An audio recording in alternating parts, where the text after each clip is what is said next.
Cuando un edificio deja de ser construcción para hacer arquitectura es cuando ya habiendo resuelto los problemas funcionales y prácticos y estructurales, pasa a dar, digamos, a permitir que la emoción entre, ¿no?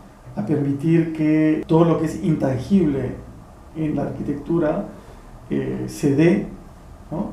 La construcción da paso a la arquitectura porque deja entrar lo intangible dentro de ella.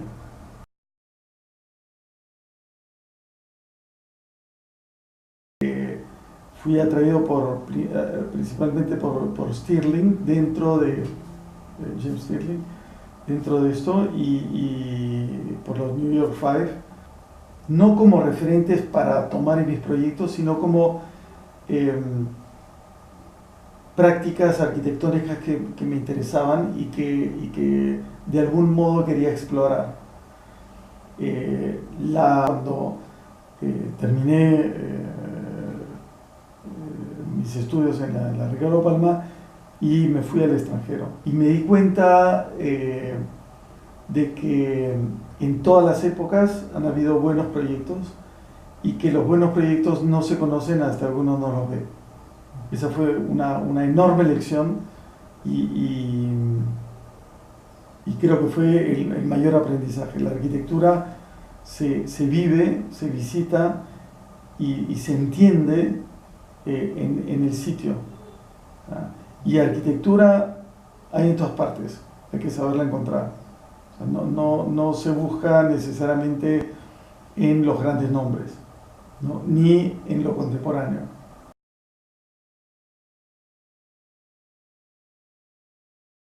Lo que me parece interesante en el caso peruano es que hubo una cierta coincidencia,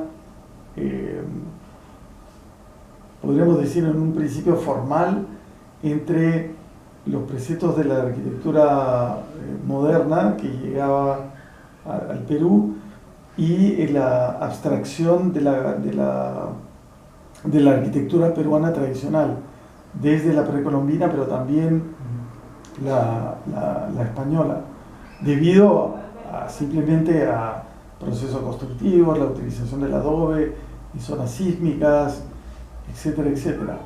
Pero hubo una cierta, digamos, y al clima sobre todo, la ausencia de lluvias, etcétera, que hizo que algunos elementos que traía la arquitectura moderna ya existiesen aquí, ¿no? Como la abstracción, los techos planos, casi podríamos decir la ventana corrida en estos balcones, y cosas que hizo que la arquitectura moderna de algún modo se asimilase mucho más fácilmente que en otros países. Pero todo esto estamos hablando de forma, ¿no? Más que de contenido. Por ello es difícil decir que hubo arquitectura moderna en el sentido completo, y por eso es que me gusta decir que es un proyecto incompleto. Tenemos que ser modernos, en su condición de filosófica de que la arquitectura moderna apuesta por un futuro mejor. Es decir, la arquitectura moderna siempre tuvo ese componente de que se creaba arquitectura para el bien de todos, para empezar. Era un movimiento de democratización de la arquitectura.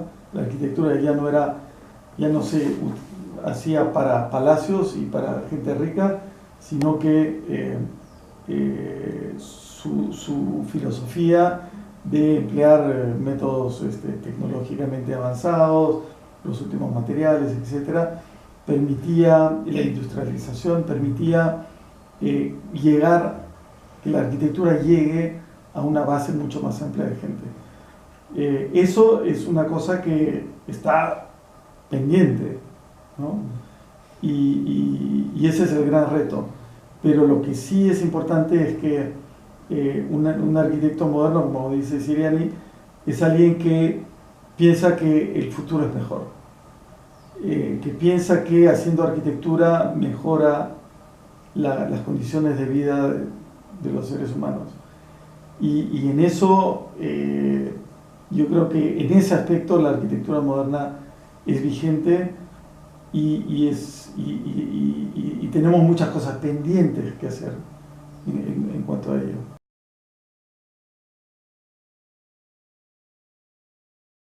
Como la arquitectura trabaja sobre lo intangible, tiene un gran problema con respecto a la sociedad, y es que la sociedad actual, por lo menos, tiene muchas dificultades de valorar lo intangible. La construcción sí se puede medir, lo que da la arquitectura no se puede medir, ¿no? Y ahí yo creo que radica la mayor dificultad para un arquitecto, es decir, en muchísimos casos lo que hace al arquitecto no le interesa a nadie. Nadie le pide al arquitecto hacer lo que él hace cuando diseña un edificio, ¿no? Y entonces lo que hace el arquitecto, la exigencia interna de un arquitecto para producir una obra de calidad, a nadie le interesa, nadie se la pide. Y ese es el gran problema, que nadie nos está exigiendo mejorar la calidad de vida, que haya mejor luz, que pueda hacer un edificio sin aire acondicionado, que cuando estoy leyendo en una mesa tenga la luz que viene del lado correcto, que me sienta bien, que pueda en una biblioteca levantar la mirada y distender la mirada para descansar de mi lectura, etcétera, etcétera. Todas esas cosas que hacen que yo me sienta mejor haciendo lo que hago en un espacio, no hay nadie que le exija al arquitecto absolutamente nada.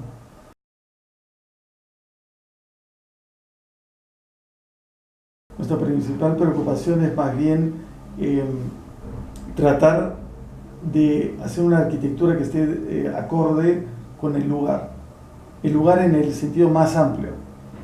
En el lugar está comprendido el paisaje, pero también está comprendido el clima, también está comprendido la idiosincrasia, también está comprendido las aspiraciones de la gente que va a vivir o trabajar o estudiar en esos sitios, y entender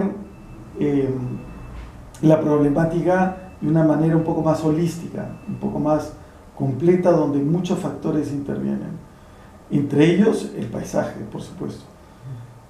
Pero no es una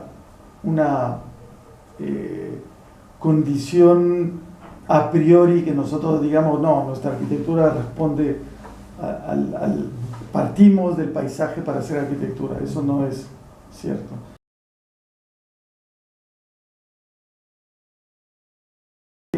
Tratar de entrenar a los alumnos para que sepan encontrar oportunidades de arquitectura en multiplicidad de situaciones, y no hacerla en el modo tradicional de cliente arquitecto. Que tenemos muchísimos casos de, por ejemplo, exalumnos nuestros que han, en un momento en donde hay un boom inmobiliario, en un momento donde se puede ganar mucho dinero haciendo arquitectura, trabajando para una constructora, lo que sea, han decidido trabajar en los ministerios, por ejemplo, donde los sueldos no son equivalentes, donde las dificultades son mayúsculas, y sin embargo han podido desde abajo transformar proyectos en proyectos que tengan un gran significado, una gran importancia dentro de lo que se hace en el Perú. El Plan Selva es un proyecto que lo inventó el ministro Saavedra, sin él no existiría, pero tampoco hubiese tenido la importancia que tenía si desde el punto de vista arquitectónico no hubiese podido resolver tan bien esos retos. Entonces, y si ese plan no hubiese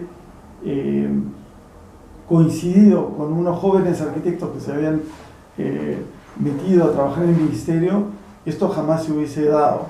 Esa conjunción se da porque hay una nueva generación de arquitectos que se está infiltrando en lugares donde antes no habían arquitectos preparados, por lo menos.